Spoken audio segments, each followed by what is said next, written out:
Vamos entonces a retomar de donde lo habíamos dejado la última vez que cortamos.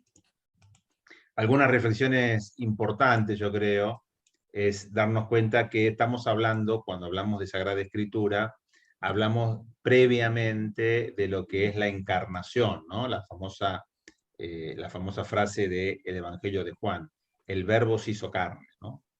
Dios se hizo carne. Y eso estamos hablando, por lo tanto, de una palabra viva de Dios en nuestra vida. Y que, por lo tanto, como toda palabra viva, nosotros somos seres humanos, como cualquier ser humano, necesita, aparte de una interpretación concreta, por eso hablamos de hermenéutica, también implica, obviamente, una fe que nos abra, por medio del don de Dios, a la comprensión de esa palabra viva que está puesto en la Escritura, ¿no? Yo creo que es importante aclarar esto, ¿no? Como para seguir con pie firme. Y que por otro lado habíamos visto también que esta palabra de Dios viva, encarnada, la encontrábamos en distintos aspectos de la vida. Habíamos hablado de la creación misma, habíamos hablado a través de la presencia en la Sagrada Eucaristía, también hablamos a través de la presencia, bueno, en la devoción pública, ¿no? Ante las imágenes, etcétera, etcétera. A partir de eso vamos a retomar un poquitito, ¿no?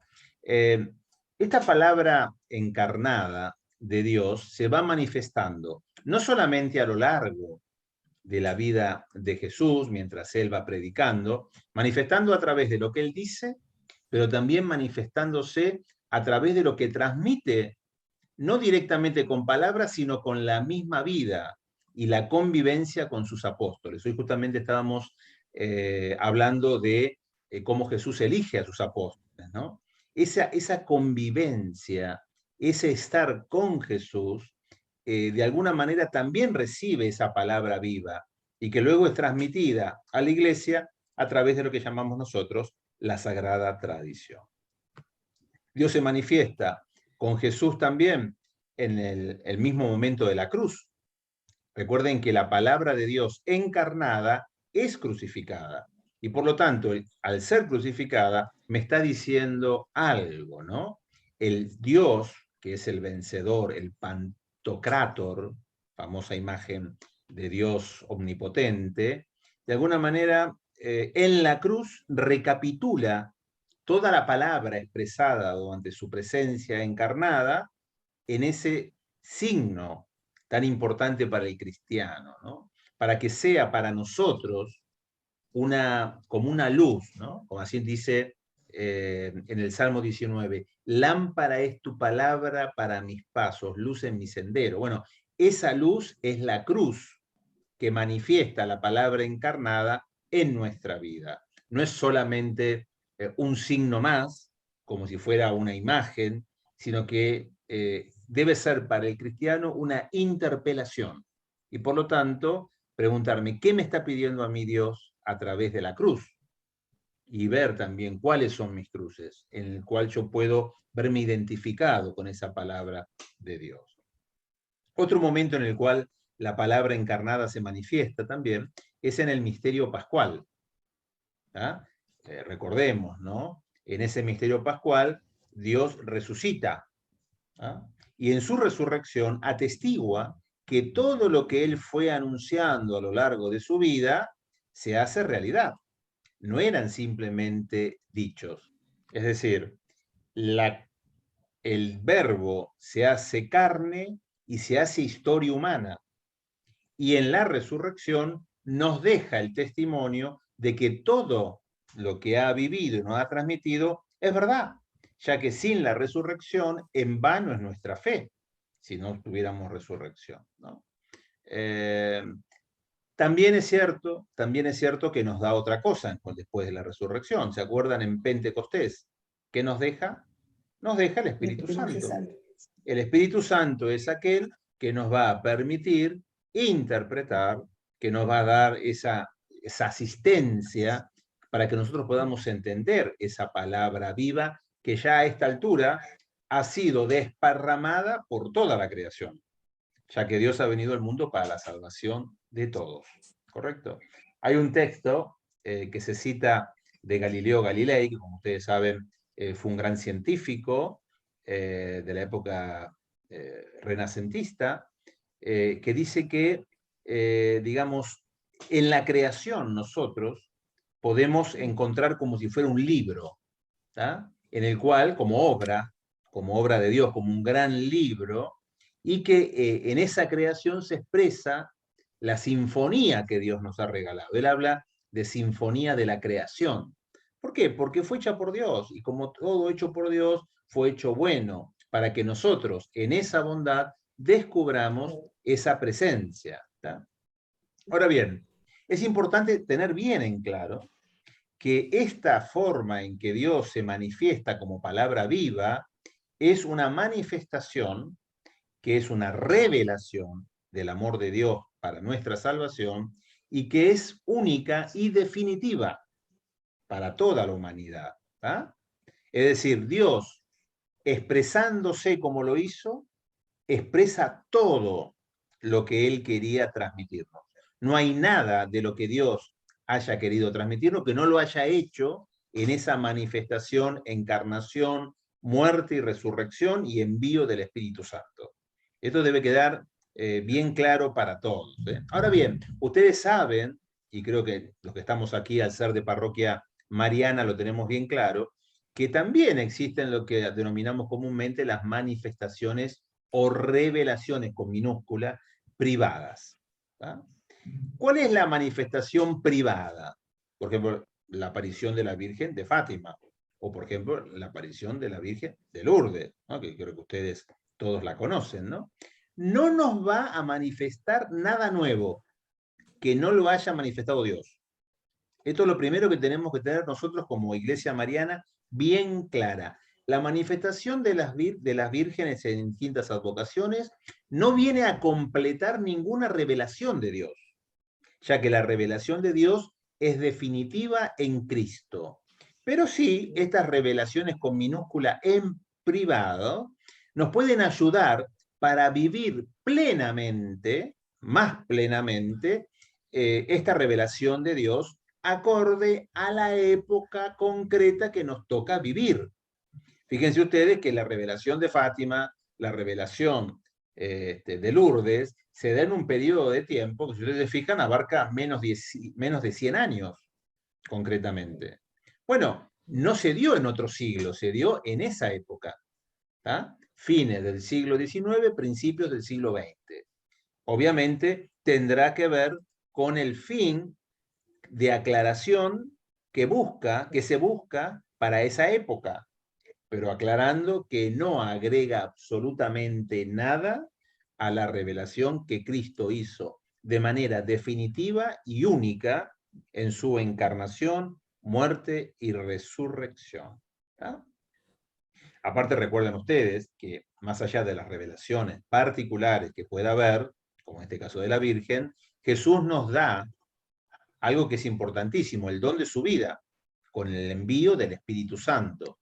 ¿Está bien? Después que resucita, de alguna manera nos deja, nos infunde el Espíritu Santo para que nos enseñe como discípulos, ¿ah? Nos dé el don de la fe y nos enseñe a través de la fe lo que Él nos quiere transmitir a través de la revelación.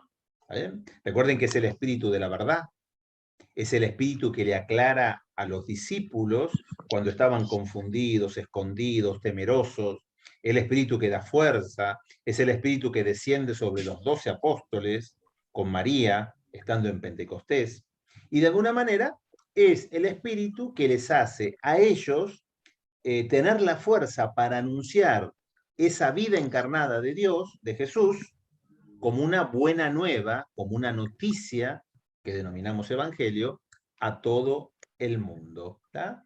Cuando transmitimos el evangelio, transmitimos la palabra de Dios que se expresa, y esto hay que anotarlo con bien, para que nos quede bien claro, esta palabra de Dios se expresa con palabras humanas. no cualquier palabra humana, sino una palabra asistida por la obra, inspirada, perdón, por la obra del Espíritu Santo, ¿ah? Que es aquel que en definitiva es Dios verdadero autor de la palabra, porque ya más allá que el hombre escriba, ya que obviamente tomó su conocimiento, su forma de ser, su forma de vida para transmitir en palabras lo que ha recibido del Espíritu Santo, el verdadero autor es el Espíritu, sin por eso menospreciar la participación del hombre, en este caso los distintos evangelistas o comunidades, también autoras de esta palabra de Dios, ¿no? Sigamos un poquito más, ¿no? San Jerónimo, ustedes saben que San Jerónimo es el que tradujo la Biblia, la antigua Biblia, a un latín comprensible para todo el imperio, ¿no? De tal manera que todo lo que estaba en hebreo o en griego queda traducido al latín que llamamos comúnmente la Biblia Vulgata, dedicada al vulgo, al pueblo común, ¿no? Él nos dice claramente, nos deja una frase, dice que no podemos llegar a comprender la Escritura sin la ayuda del Espíritu Santo, que la ha inspirado como verdadero autor de la Biblia. O sea, el Espíritu Santo, por eso es tan importante el tema de la fe, porque si no tenemos esa fe profunda y simplemente tomamos la Biblia como si fuera un libro de historia, o simplemente un libro, bueno, un libro espiritual, nada más que eso, realmente no podremos vivir el mensaje que se nos quiere dar. Podremos entender mucho y saber de memoria muchos textos de la Biblia, como muchas personas lo saben, pero no podremos ser capaces de vivirla plenamente, siempre uniendo palabra, Sagrada Escritura, con palabra encarnada, viva de Dios en nuestra vida. Es ese logos que sigue enseñándonos, que sigue marcándonos qué quiere para nuestra vida. Y acá, obviamente, introducimos el tema de la tradición, porque ya no se trata solamente de la palabra escrita, inspirada por el Espíritu, sino que esa palabra escrita, escrita por hombres y comunidades, es de alguna manera la que recoge toda la tradición que recibieron los primeros apóstoles y a través de la sucesión apostólica los que le siguen, y que es puesta de manifiesto teológicamente en la Sagrada Escritura. La Sagrada Escritura no es algo que es absolutamente independiente de la tradición, ya que recordemos que habíamos dicho que Jesús no solamente transmitía con palabras, sino que también transmitía con hechos concretos, ¿no? Con actitudes, con forma de vida, ¿no? La palabra divina, pronunciada en el tiempo, fue dada, vamos a decir, fue entregada a la iglesia de modo definitivo, de tal manera que el anuncio de la salvación se comunique, y acá pongo esta palabra que es fundamental, eficazmente, siempre y en todas partes. No es una transmisión como diciendo, acá tenés, tomá, estudiátelo y vas a ser una buena persona, ¿tá? O estudiátelo y cumplilo y vas a ser un buen cristiano. No, la transmisión tiene que ser eficaz, es decir, tiene que producir una transformación concreta en la persona que recibe esa presencia de Dios a través de la palabra. Tengámoslo siempre muy, muy presente. Aparte, recuerden ustedes, la tradición un poco se basa justamente en el mandato de Jesús, cuando nos dice que Jesucristo mandó a los apóstoles a predicar a todos los hombres el Evangelio. No le dijo, repartan Biblias, salgan a predicar. Recuerden ustedes que la Sagrada Escritura, los evangelios que conocemos, las cartas apostólicas, vienen bastantes años a posteriori de la muerte de Jesús, cuando inclusive muchos de sus apóstoles ya habían fallecido, o sea, ya no estaban presentes físicamente. Algunos sí, por supuesto, ¿no? Por ejemplo, el Evangelio de Juan, que estamos nosotros usando como referencia.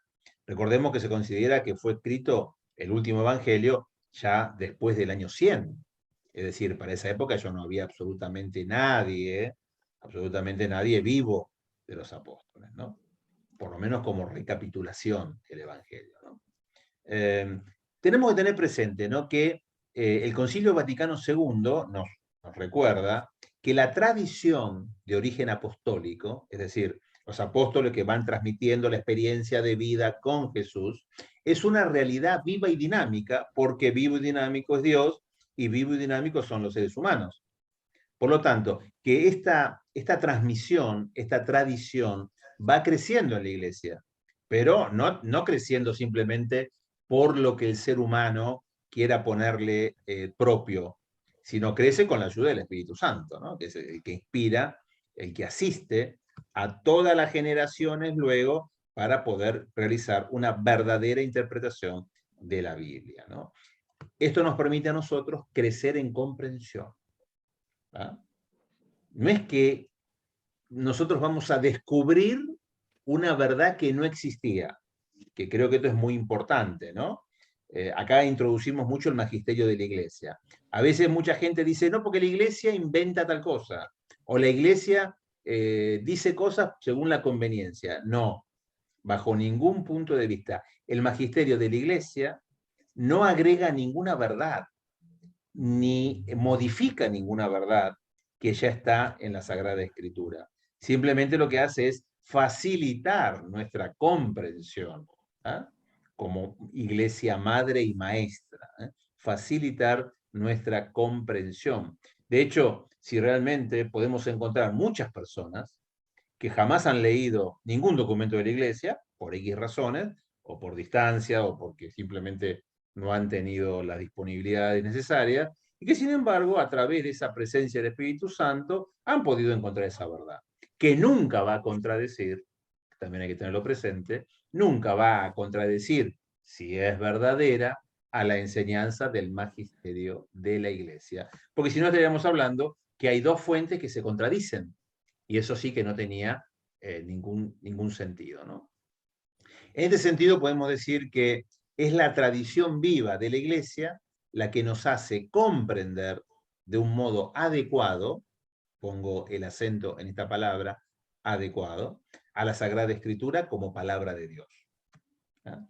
Esta enseñanza de la Iglesia hace que esa Sagrada Escritura sea realmente el reflejo de la palabra de Dios, y no que sea un libro escrito simplemente por un grupo de personas, como quien escribe la Eneida de Homero, o quien escribe Virgilio, ¿no?, cualquiera de las obras de Virgilio, no, perdón, la Eneida de Virgilio, ¿no?, y la Odisea de Homero. No son libros de historia, ni libros de poesía, ni líricos. Es palabra viva de Dios escrita, ¿tá? Bueno, vamos a avanzar un poquito más.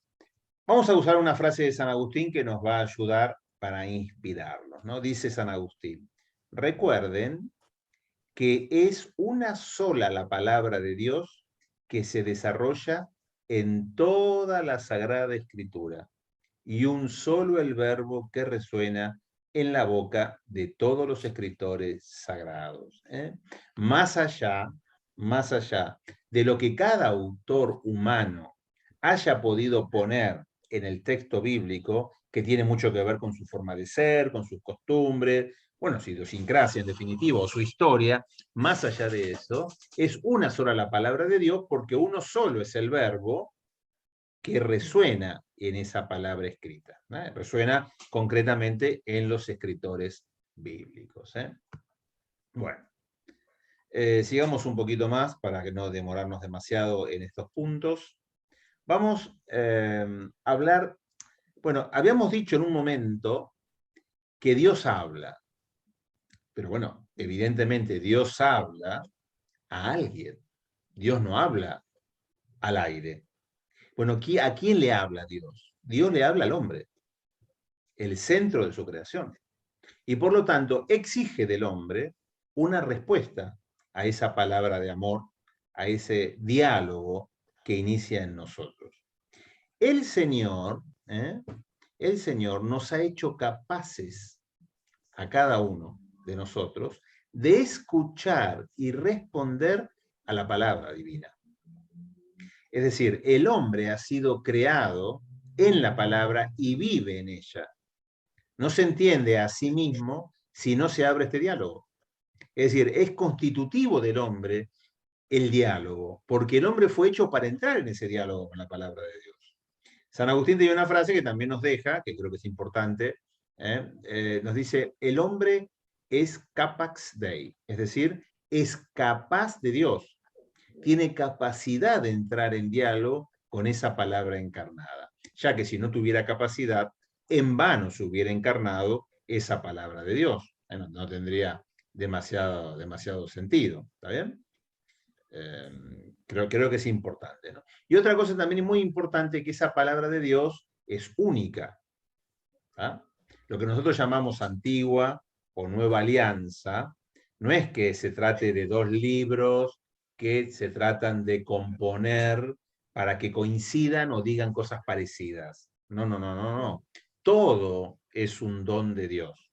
¿Tá? Entonces tenemos que ver toda la Sagrada Escritura como una unidad, a la cual tendremos que responder.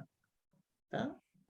Frente a los interrogantes, interrogantes que nos deja nuestro corazón, Dios a su vez nos va a dar respuestas a esos interrogantes. Dicho de otra manera, Dios nos da esa ganas de querer leerlo, de querer entrar en diálogo, y también nos da el don de la fuerza para poder encontrar respuestas en este diálogo. No es un diálogo de simplemente de alguien que escucha, que seríamos nosotros, sino es un diálogo entre el creador y la criatura, que tiene un fin, que es elevar a la criatura. No es una transmisión de datos, ¿verdad?, que me pueden servir a mí para mi vida cotidiana. Es una elevación, es una fuerza de este logos que me permite a mí aspirar a esa salvación y el encuentro con Dios definitivo. Y acá viene un corazón muy importante, un tema muy importante, ¿no? Que si nosotros lo vemos de esta manera, que es la manera que tenemos que verlo, ¿no? Podemos comprender que la palabra de Dios nunca se va a oponer al hombre, como si fuera que la palabra de Dios nos cercena, nos corta, calla nuestros deseos auténticos, ¿no? Sino más bien todo lo contrario. En ese diálogo, la palabra de Dios ilumina, purifica y perfecciona nuestra condición de creyentes. Lamentablemente, tenemos que reconocerlo, sobre todo en lo que es la parte de Occidente, muchas veces se muestra a Dios como alguien...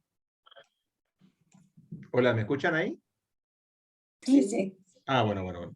Lamentablemente, muchas veces se ve a Dios como alguien que es extraño para la vida del hombre, ¿no? Sobre todo en Occidente.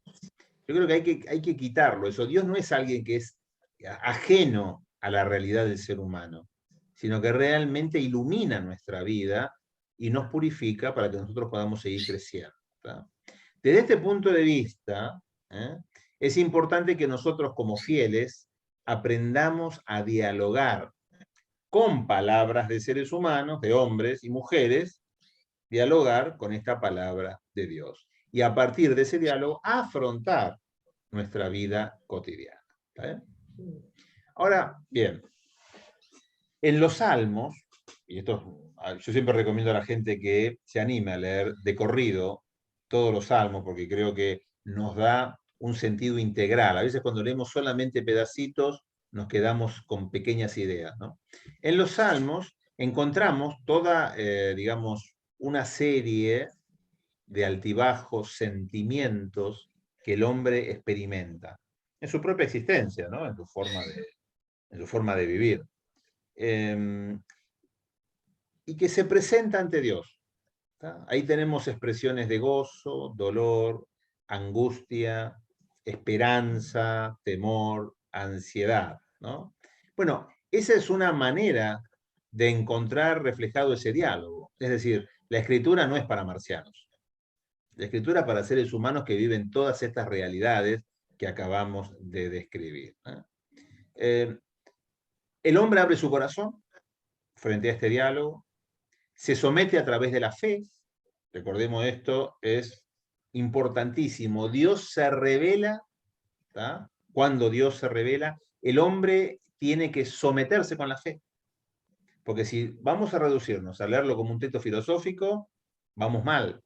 ¿Tá? No digo que otras personas no lo puedan hacer, ¿tá? Que siempre es interesante. La filosofía y la religión siempre nos aportan muchas cosas interesantes. Pero yo estoy hablando desde el punto de vista del cristiano. ¿No? Y entonces el hombre se entrega entera y libremente a Dios. Le ofrece el homenaje total de su entendimiento y su voluntad. ¿No? Por supuesto que hay cosas que no vamos a entender.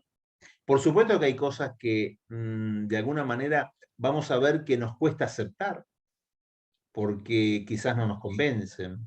¿Tá? Y es propio del ser humano que tengamos esa característica. ¿Tá?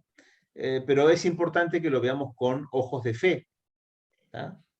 A un Dios que habla desde la fe. La fe, obviamente, del hombre para con él. Tenemos que estar abiertos a recibir esta revelación, ¿tá? Con nuestra cabecita, nuestra mente, pero también con nuestro corazón. En ambos lados va a actuar el Espíritu Santo. ¿Tá? Y esto digo en ambos lados para no caer en una lectura espiritualizada, donde todos somos angelitos y nada más. Yo digo una lectura muy de niño, ¿tá? Ni tampoco en una lectura científica. ¿Tá?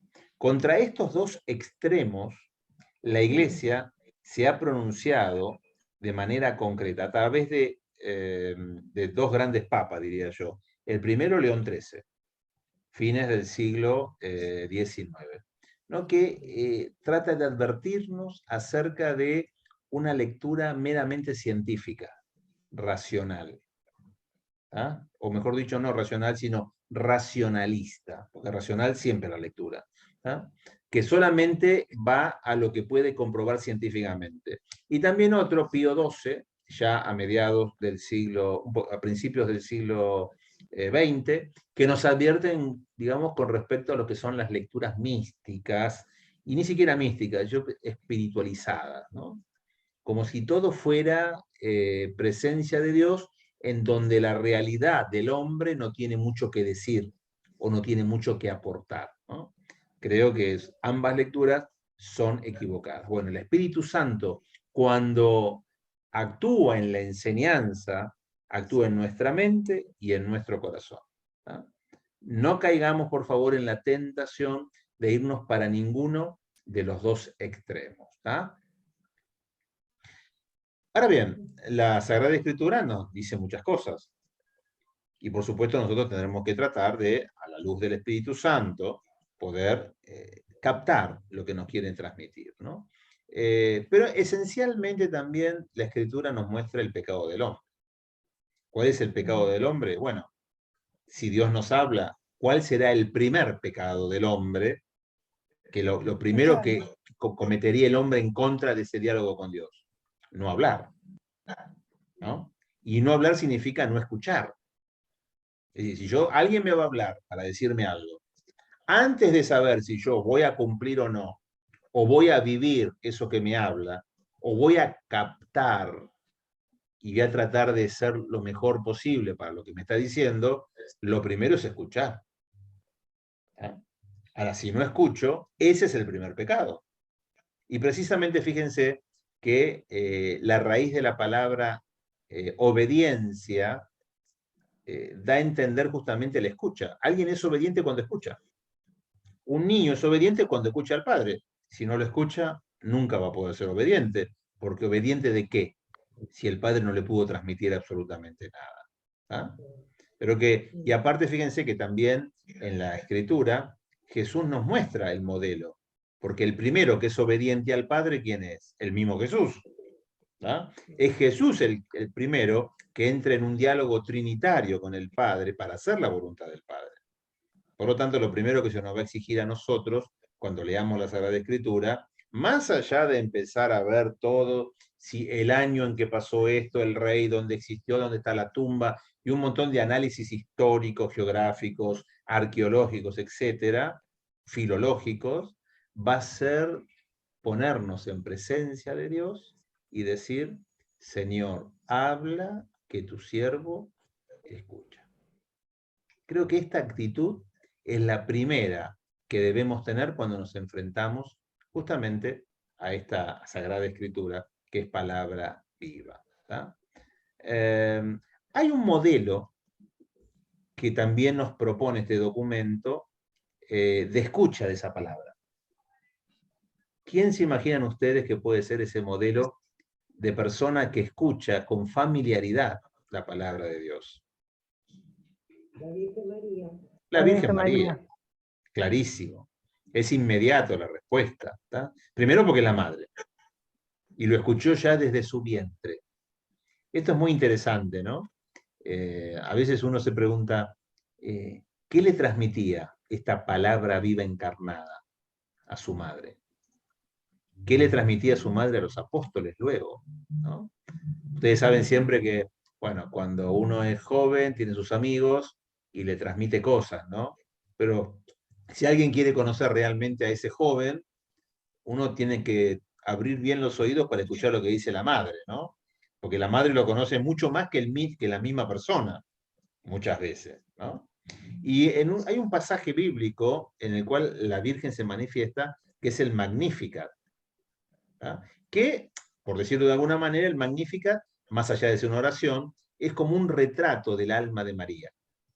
Esa mujer que escuchó lo que su hijo le iba transmitiendo, lo transmite y nos deja a nosotros como modelo de escucha, de escuchante de la palabra de Dios, ¿tá? Verdadera, ya que María fue, vamos a decirlo con todas las palabras, fue la casa de Jesús, ¿tá? Fue donde lo albergó ella, donde lo tuvo durante 9 meses. Bueno, María nos habla acerca de las actitudes del cristiano para escuchar, ¿no? ¿Cuáles serían las actitudes? Ustedes se imaginan a través de la lectura del Magnífica cuál es la actitud del cristiano para poder captar esa palabra.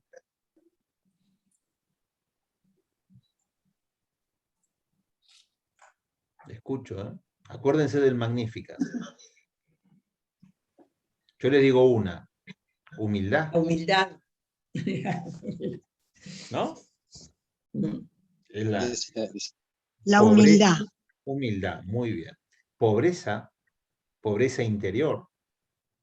Recuerden siempre que si, digamos, no tenemos esa pobreza interior, difícilmente podremos captar la riqueza de la palabra de Dios, ya que lo tenemos todo. ¿Para qué queremos algo más? ¿Ah? Si consideramos que nuestra vida es una vida plena, no necesitamos la palabra de Dios, en definitiva, ¿no? Hay que tener esa actitud de humildad, de pobreza. Hay que tener la actitud de sentir que Dios nos ha elegido, a veces inmerecidamente, seguramente siempre, para que nosotros seamos también como cuna de esa palabra de Dios. Por eso es tan importante la actitud de María en esto de recibir esta palabra de Dios, ¿no? Bueno, entonces, un poco como síntesis, para no irnos demasiado del tema, vamos a contemplar a la Madre de Dios, que es la mujer que está totalmente modelada por esa palabra. ¿Vieron como la vasija de barro? Bueno, María tiene eso. Se dejó moldear por esa palabra de Dios. Y por lo tanto nosotros nos sentimos llamados como cristianos a entrar en el misterio de la fe con la que Cristo viene a habitar en nuestra vida. Hay un pasaje, de un padre de la iglesia, San Ambrosio. Ustedes lo recuerdan bien los agustinos, porque San Ambrosio fue no solamente un gran predicador, sino que también fue aquella persona que influenció, más allá de Dios, en San Agustín. ¿Ah? San Ambrosio nos hace recuerdo que todo cristiano que cree concibe en cierto sentido y engendra al verbo de Dios en sí mismo. ¿Ah? Por eso es tan importante esto de recibir, acoger por la fe esa palabra como si fuéramos, estoy haciendo una comparación un poco extrema, pero es como si fuéramos otra María, ¿no? Que vuelve a engendrar en nosotros esa palabra de Dios encarnada, y si abrimos bien los oídos, podemos escuchar como la Madre de Dios también qué nos quiere decir a nosotros el Señor. Por lo tanto, todos los que estamos aquí, podemos ser depositarios de ese don que Dios quiere poner en cada uno de nosotros. Y si cada uno de nosotros tiene algún don de eso que Dios quiere poner, evidentemente va a ser importante que entre todos nosotros podamos compartir esos dones, porque nunca un don es puesto solamente por una persona, sino que ese don es puesto para que dé fruto. María se podía haber quedado con ese don para ella, sin embargo lo pone en juego. ¿Tá? Lo pone en juego. Bueno, sigamos un poquito. Vayamos ahora, sí, concretamente, ahora que hemos hablado de esa palabra que se encarna y habla, y la respuesta por medio de una fe sincera, humilde, abierta, empobrecida del hombre para con la palabra de Dios, veamos de qué se trata esto de la hermenéutica de la Sagrada Escritura en la Iglesia. Recordemos, esto no es una hermenéutica filológica, sino que es la hermenéutica de la Sagrada Escritura en la Iglesia. ¿Tá? Recuerden que siempre en la hermenéutica, desde el punto de vista eclesiástico, tiene que haber un abordaje desde la fe. La fe no es algo que se prescinde, lo cual se prescinde en nuestro análisis de la palabra de Dios. ¿Ah? Creo que es muy importante tenerlo presente. Lo otro que tenemos que tener presente en la hermenéutica es que la Iglesia, como tal, es el lugar ordinario, normal, común, apetecible, vamos a llamarlo de alguna manera, donde se realiza la hermenéutica de la Biblia. ¿Está? Y nosotros haremos esa hermenéutica bíblica sabiendo que somos parte de esa iglesia. No somos outsider, como si fuera alguien que está tratando de descubrir la pólvora, ¿tá?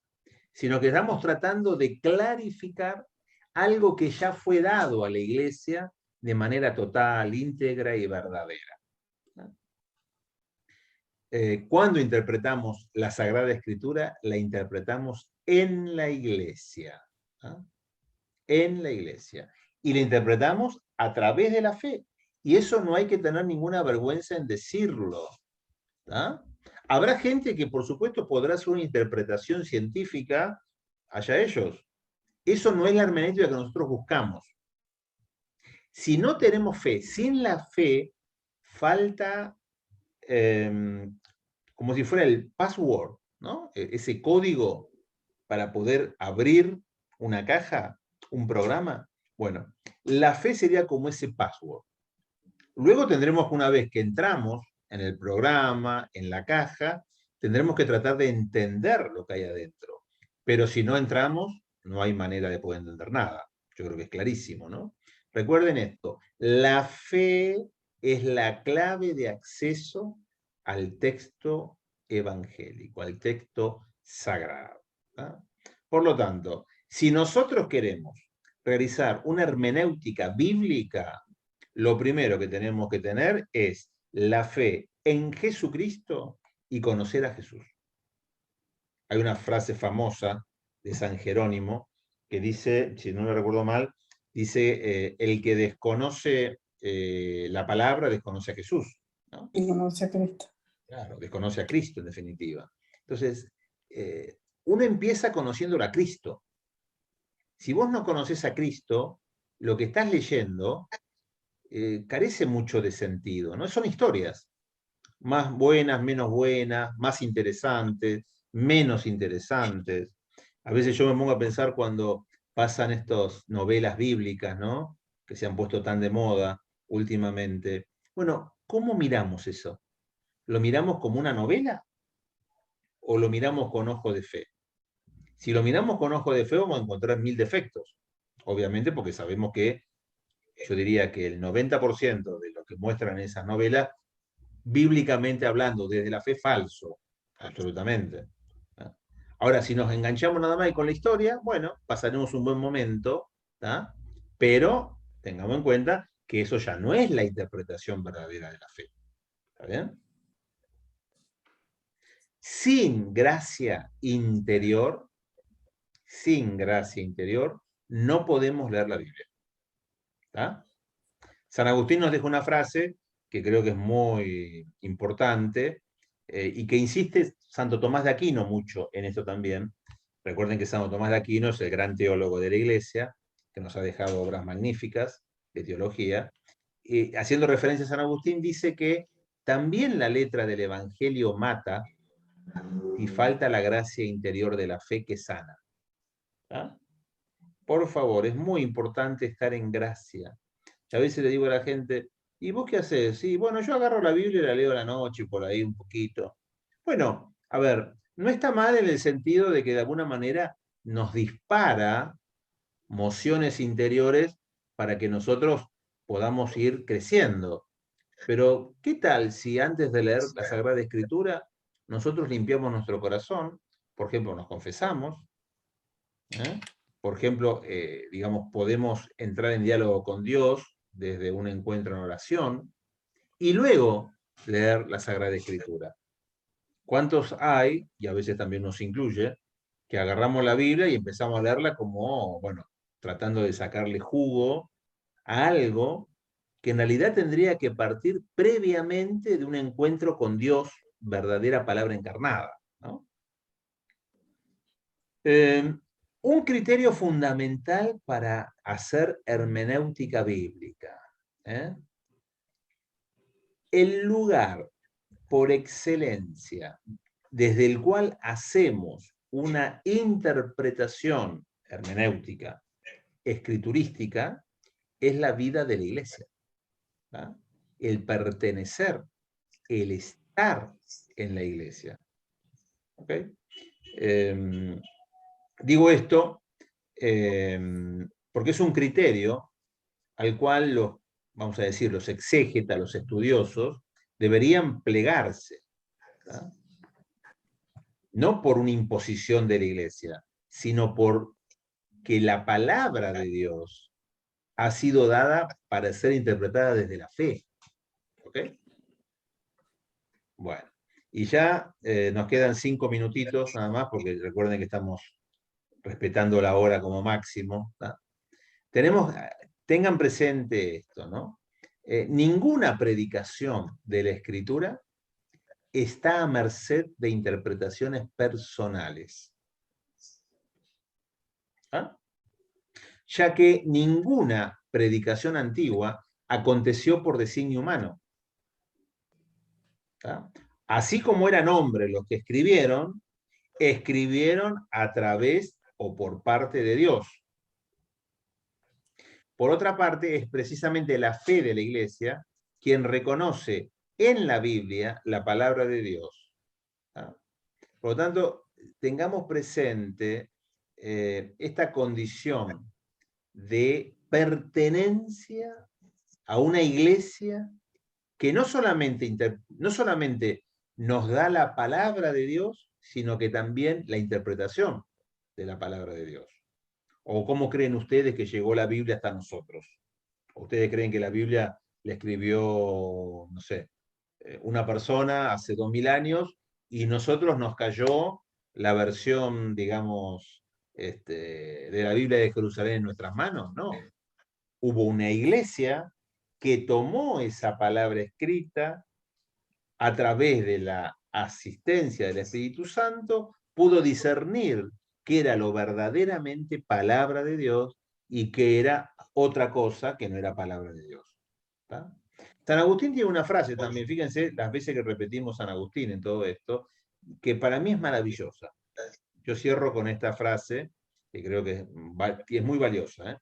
Anótenla si quieren, porque, o la pueden buscar también, ¿no? Después le paso la referencia. Dice, no creería en el Evangelio si no me moviera la autoridad de la Iglesia Católica. ¿Qué les parece esa frase de San Agustín? No creería en la autoridad de la Sagrada Escritura, fíjense, si no fuera porque me lo da la Iglesia Católica. Él tenía en claro que la lectura que realizaba de la palabra de Dios no era una lectura académica, y estamos hablando de un gran académico, desde luego, ¿no? Ni una lectura científica ni espiritual, sino que era algo trasladado, ¿tá?, por la Iglesia, en la Iglesia, a la cual él se gloriaba, vamos a decirlo de esta manera, de pertenecer. Entonces, cuando uno lee la palabra desde esta perspectiva, ¿no? Yo no estoy leyendo la palabra, yo estoy compartiendo, viviendo la palabra en una gran iglesia. Entonces uno puede encontrarle más valor inclusive, porque a lo que yo pueda, con mi pobreza, interpretar, también recibo la verdadera interpretación auténtica de la iglesia y me enriquezco con esa interpretación. En fin, a mí me pareció maravilloso digamos, este enfoque de San Agustín, ¿no?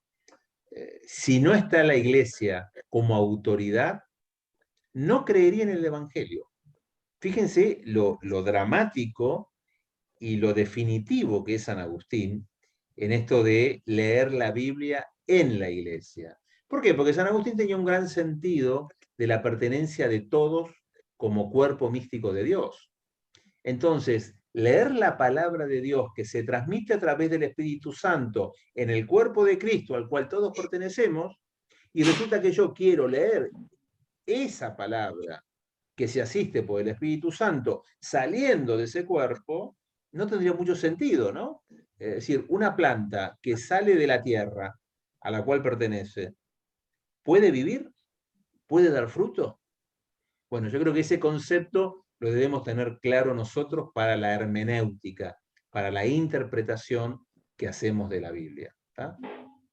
Ahora bien, hay muchas formas, obviamente, dando por hecho la fe, que nos podemos aproximar al texto sagrado, ¿ah?, sin prescindir nunca de la fe. ¿Ah? Pueden surgir elementos interesantes, ¿no? Podemos analizar la estructura del texto, las formas del texto, podemos estudiar los géneros, que van a ser el tema del próximo encuentro. Está bien, son como preliminares para la comprensión del texto bíblico, pero estructuralmente serían incompletos. No alcanzaría para entender la profundidad de la Biblia. ¿Está? Por otro lado, si solamente lo reducimos a eso, podrían leer la Biblia nada más que algunos elegidos, estudiosos, y el resto nos quedaríamos mirando el techo, por llamarlo de alguna manera. ¿Está? Como nosotros introducimos el tema de la fe, es importante que nosotros nos animemos a vivir una vida espiritual acorde a esa fe. Tampoco es decir yo creo y nada más. Es decir, no estamos hablando de una fe a secas. Estamos hablando de una fe viva, que implica una vida espiritual acorde a la fe que vivo, que creo, ¿tá?, que profeso. Una fe con obras concretas. No vale decir, sí, está bien, yo creo en Jesús y nada más. ¿Ah? Sería una falsa fe. Una fe que no se demuestra, en definitiva, en las obras que estamos realizando. ¿Ah?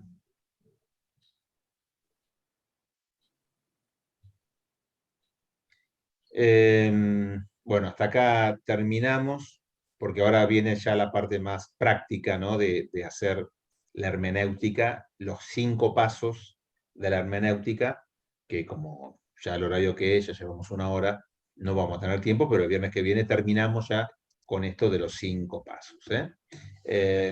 Como resumen, por favor, recuerden, lectura bíblica centrada en la fe, lectura bíblica centrada en una fe viva, lectura bíblica centrada en la lectura en la iglesia, yo leo perteneciendo a la iglesia, y una lectura bíblica tratando de evitar 2 extremos.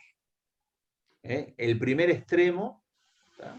Que es un poco lo que combate León XIII, que es ese racionalismo absolutamente cientificista que no encuentra nada más allá de lo que puede concretamente demostrar.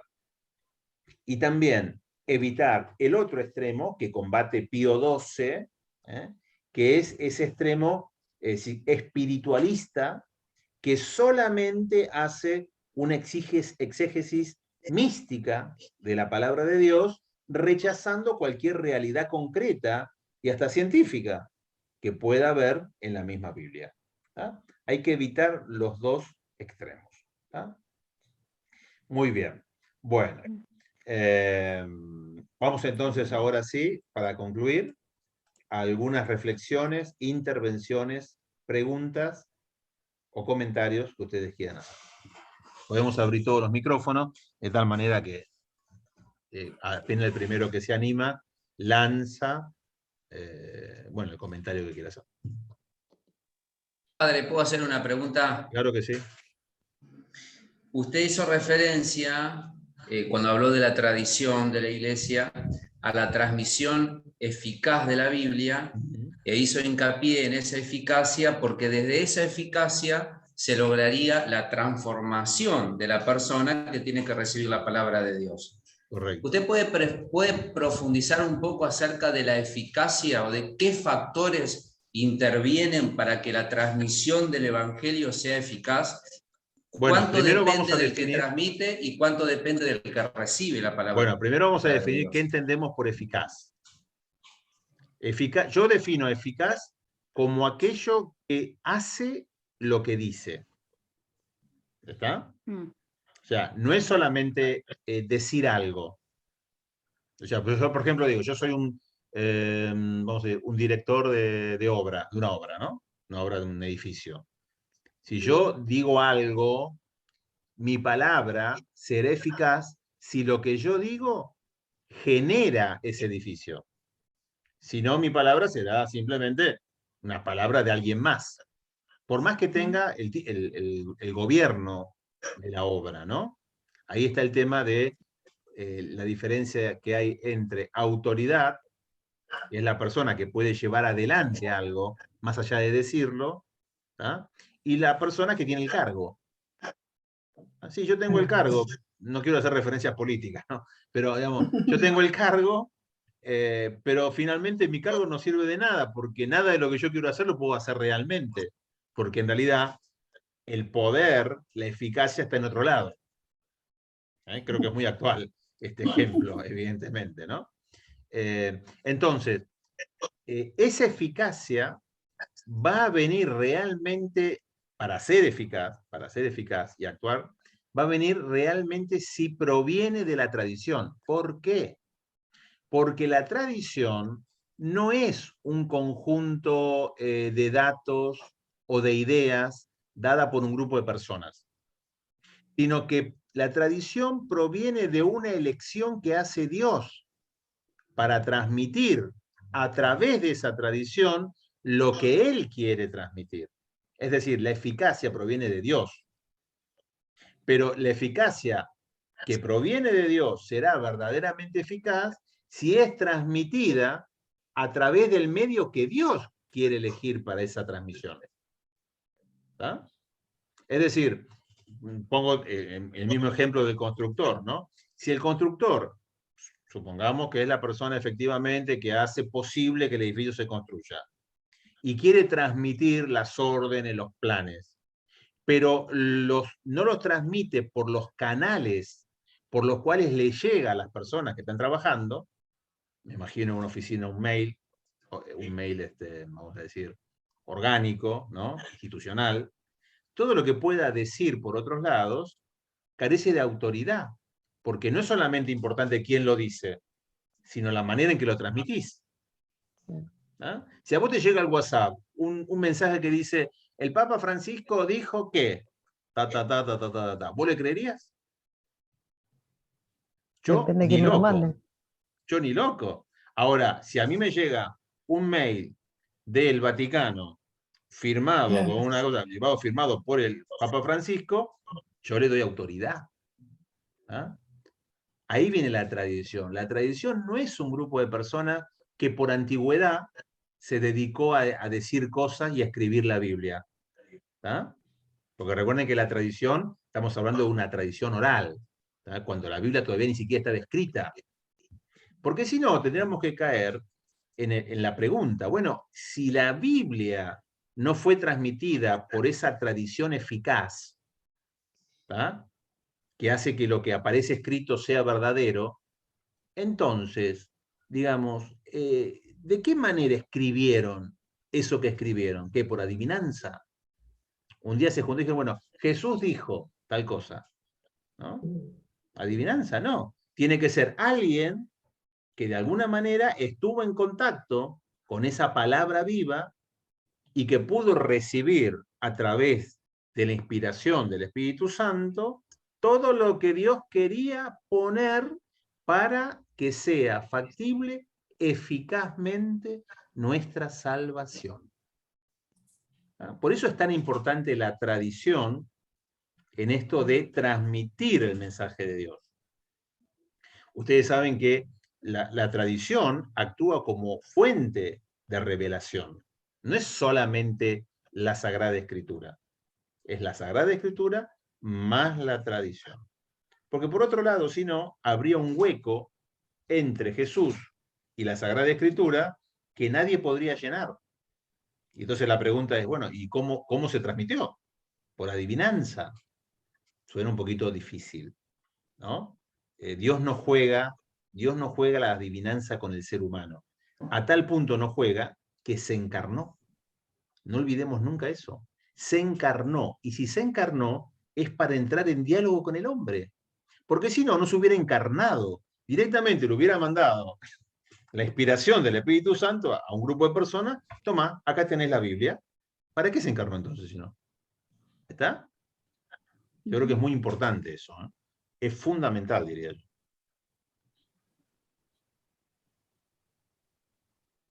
Tengo otra pregunta más, si Sí, sí, puede sí, ser, sí, sí, pero sí, si hay sí. otra persona que quiera Bueno, sí, como preguntar, quieran, que como quieran. pregunte. Zulma algo Bueno, quería decir, pero se No, quedó ahí no, como... no, no, que pregunte Walter, Ah, ¿no? bueno, bueno.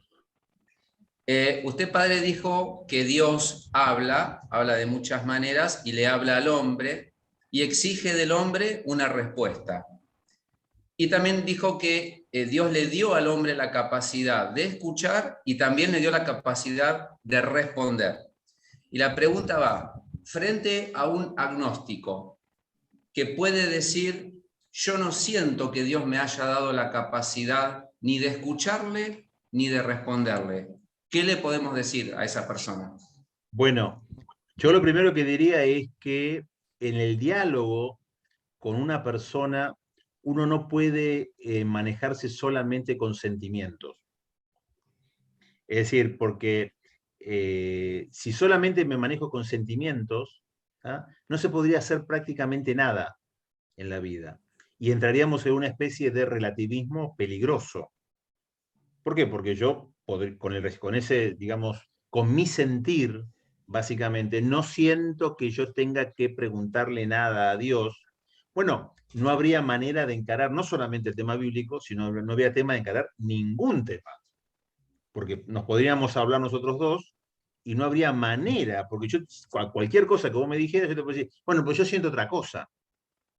¿Está?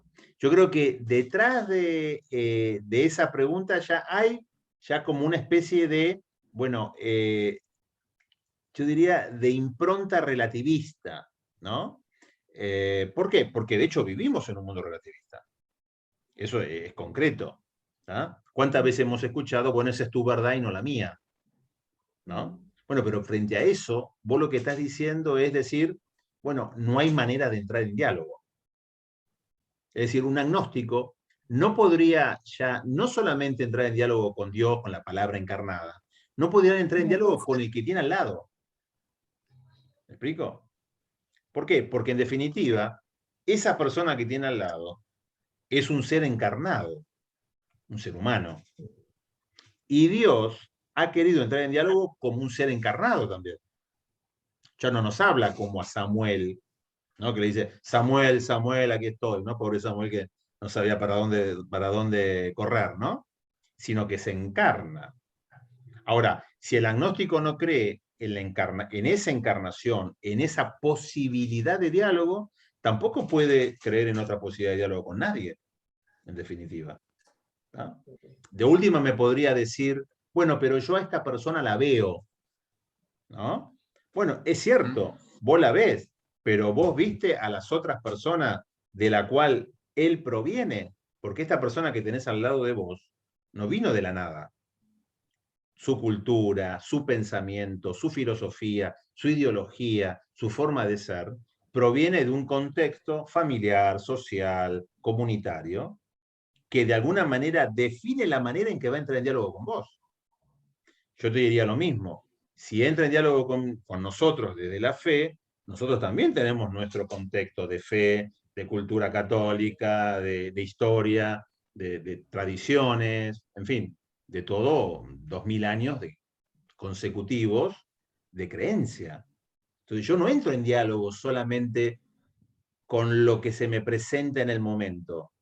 Entro en diálogo con una forma de existir a lo largo de esos 2000 años de revelación, mejor dicho, de presencia de palabra encarnada de Dios, concretamente, ¿no? No sé si respondo a la pregunta, pero Sí, es un tema muy interesante, ¿no? Porque ahí entramos ya en el tema del diálogo, no solamente con agnósticos, inclusive con ateísmos o con otras religiones, ¿no? Claro. Que es muy, muy interesante y daría para toda una charla, ¿no?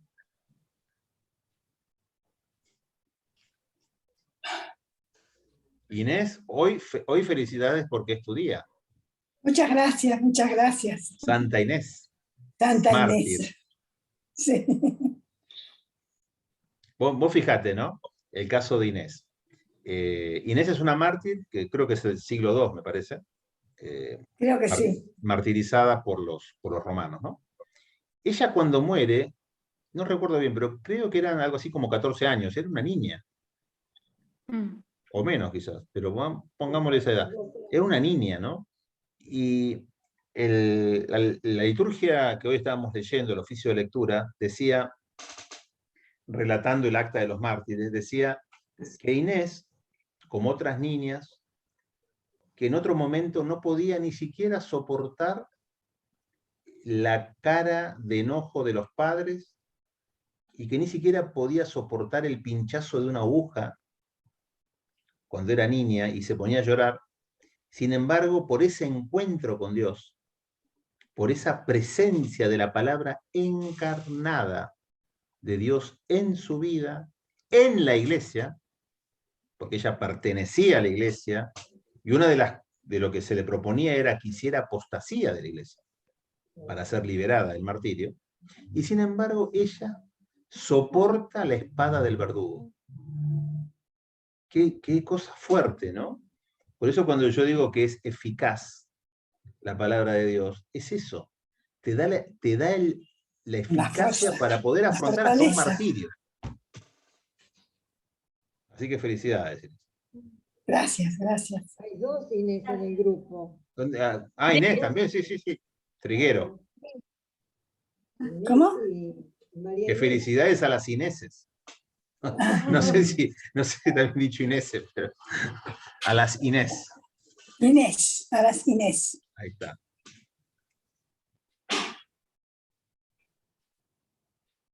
Es muy interesante estos temas, ¿eh? ¿Puedo hacer otra pregunta? Sí, dale, Walter. Así animás a los otros. Animás a los otros también. Está bien. Usted, cuando hizo referencia al pecado, dijo de alguna manera que el primer pecado del hombre es no escuchar a Dios. Y acordate lo que dice el Shema. ¿Qué dice el Shema? Escuche Israel. Oye Israel, exactamente. Y antes de la obediencia se hace necesaria la escucha, porque no se puede obedecer lo que no se escucha. Lo que no se escucha. Y quizás los hijos de Dios muchas veces, pregunto, ¿no? Caemos en desobediencia por varios factores, pero también puede llegar a pasar que caemos en desobediencia porque no sabemos escuchar a Dios.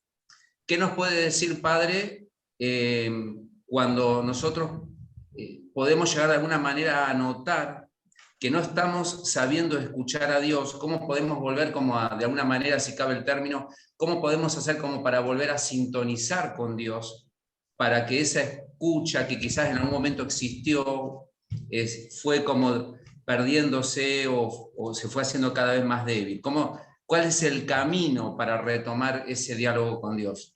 Bueno, yo te diría que yo pondría el ejemplo de un niño, ya que vos sabés que eso es lo mismo que pasa con un niño que no escucha al padre.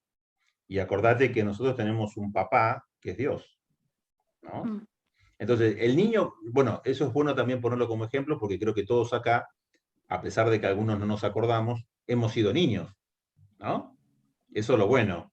No sé si todos llegaremos a ser ancianos, pero que todos hemos sido niños, eso no hay ninguna duda, ¿no? Y todos hemos experimentado esa situación en las cuales no hemos escuchado a nuestros padres, ¿no? Entonces, yo podría hacer una equiparación, ¿no?, con la escucha. Y yo diría hacernos como niños, que es lo que en definitiva nos pide Jesús, ¿no? Si no son como niños, no heredarán el reino de los cielos.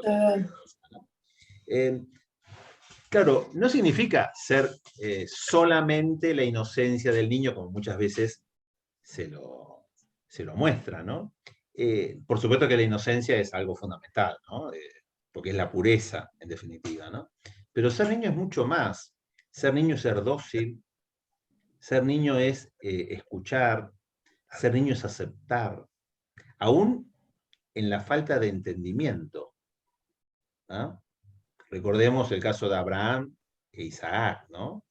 Cuando lo lleva al monte para ser sacrificado, ¿no? Es muy interesante esa imagen de Isaac como niño que interroga al padre con esa inocencia, ¿no? Y yo creo que ese es un camino de regreso a esa no escucha, ¿no? Animarnos a volver con sinceridad, sin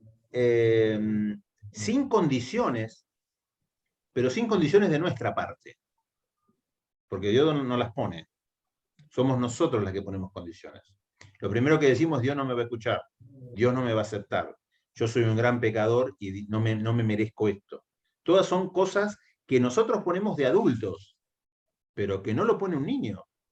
¿O vos te pensás que un niño, cuando ha cometido una falta con la madre o con el padre, no sé, lee un tratado de leyes a ver de qué manera va a afrontar un encuentro con los padres para pedirle perdón? No, el niño se acerca, se sienta a la mesa y come naturalmente y se amiga, como decimos nosotros, ¿no? Sin demasiadas vueltas. Y yo creo que a nosotros nos falta, como cristianos y como adultos, volver a la simpleza de la humildad, de la niñez, de la sinceridad, de la apertura. Yo creo que ahí está el secreto. Las personas que han vuelto a Dios han vuelto porque han descubierto que Dios no le pedía nada, solamente que fueran sus hijos. Sentir la filiación. Creo que eso es la manera más perfecta de escuchar. Porque de hecho, si vos buscás, digamos, profundizás el tema de la escucha, te vas a dar cuenta que solamente se escucha cuando vos tenés una relación de confianza y familiaridad con la persona. Un esclavo no escucha, obedece. ¿Ah? Un esclavo simplemente recibe una orden. No importa que escuche o no escuche, lo importante es que obedezca, de manera automatizada, si querés, ¿no? Cuando hay una escucha, hay una relación de confianza, de filiación, diría yo, ¿no? Llamala como sea, ¿no? De filiación o de parentesco, ¿no? No importa. Pero vos no escuchás a alguien que sabés que no te quiere, que no te ama. Sí, le podrás prestar atención, nada más. Claro. Me hace acordar un poco, escuchando sus palabras, la parábola del hijo pródigo, ¿no? La actitud bueno. de ese hijo. Viene bien al caso. Viene Ese muy bien. hijo que, aún reconociendo todas sus falencias, se animó a creer en ese Padre misericordioso, ¿no? Tal Y cómo cual. lo recibió el Padre. Y no le Tal puso cual. condiciones el Padre. No Sin le puso condiciones. Es más, volvió sin saber qué iba a decir el padre. Porque la persona volvió cuando tomó la decisión. No volvió cuando llegó a la casa. Desde el momento que tomó la decisión de que yo quiero estar con mi padre, ahí obedeció.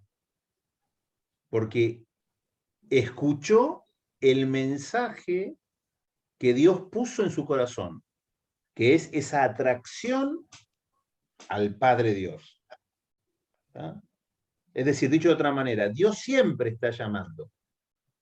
No es que te mandó un mensaje y vos, bueno, después de un tiempo, te decidiste abrirlo o no. No, el mensaje siempre está con vos. Siempre está con vos. Y eso le pasó al hijo pródigo, claro, sin ningún tipo de condiciones, porque el mensaje era previo a que el hijo tomara la decisión de irse. Por lo tanto, no podía tener ninguna condición, concretamente, ¿no? Después podemos hablar, como muchos psicólogos hablan, ¿no?, de si en el mensaje no está implícito, o sea, si en el amor no está implícito esa especie de obligación de amar, ¿no? Como que al amarte te obliga en parte a amar. Ahí ya estaríamos en un tema más de índole psicológica, que no me quiero meter porque por ahí daría para mucho y opiniones diversas.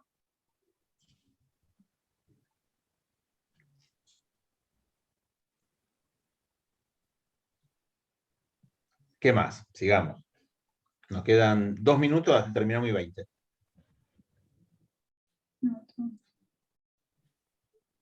Bueno, o han quedado convencidísimos. No importa. Pero está lindo el poder reflexionar en estos temas, ¿eh? Está muy lindo. Bueno, les digo cómo termina esto. Termina que el viernes que viene es el último encuentro. Originalmente estaba pensado para 2 encuentros. Este iba a ser el último. El primero fue la semana pasada.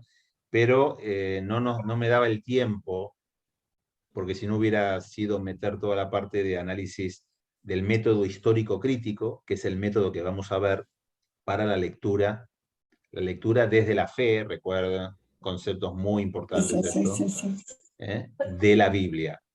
Vamos a usar en parte, aparte de la fe, aparte de la enseñanza de la iglesia, recordemos, leemos estando en la iglesia, usar el método histórico crítico, que es un método de una determinada cantidad de pasos que tenemos que seguir para comprender con más facilidad, ¿tá?, con más facilidad, no porque sea el método único e indispensable, pero sí nos da como herramientas que nos permiten comprender mejor la palabra de Dios.